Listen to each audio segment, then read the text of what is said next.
this is becoming more like t-shirt of the week, but I promise I'll ramp it up at some point.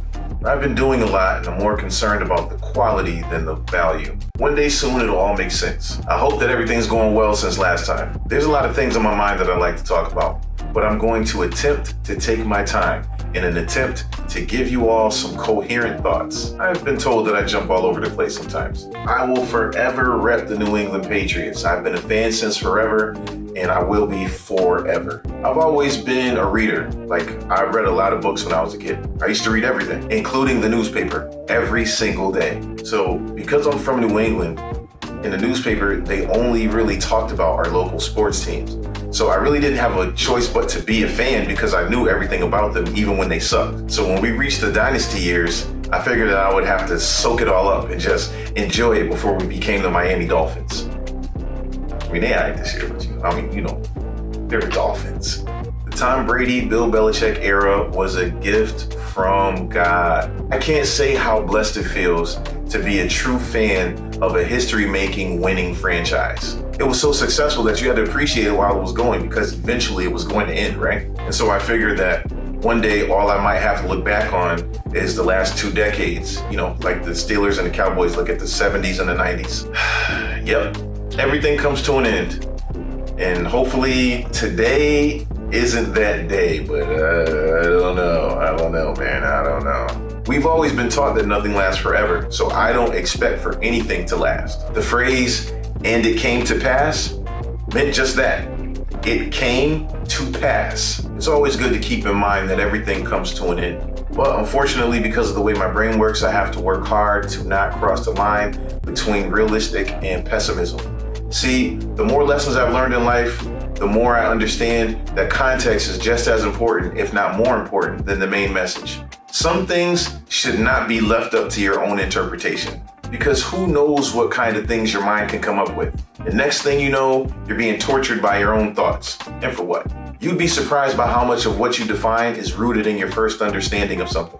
Sometimes we can look back on things that we thought as children and laugh at our own ignorance. But other times we hold on to those things and add adult rationale and merit to them. Bringing the point back around, I've taken the knowledge that nothing lasts forever to heart. It's had an effect on all of my expectations. Sometimes that makes it hard to enjoy things that should be good. I don't like to hold on to that way of thinking, but sometimes I think of it as a defense mechanism. Don't get too attached to things or people, or maybe it's a fear of disappointment or loss. I had a house fire some years back that amplified that feeling as if by steroids. It's one of the reasons that I carry a backpack everywhere that I go. I don't know if I have written about this before. Anyhow, it's a hard thing having that feeling all the time. Waiting for the expiration, trying to enjoy things by having that little voice in the back of your head telling you that you're on the clock, making efforts to stay optimistic, but doing so cautiously. Jesus, what would my therapist say?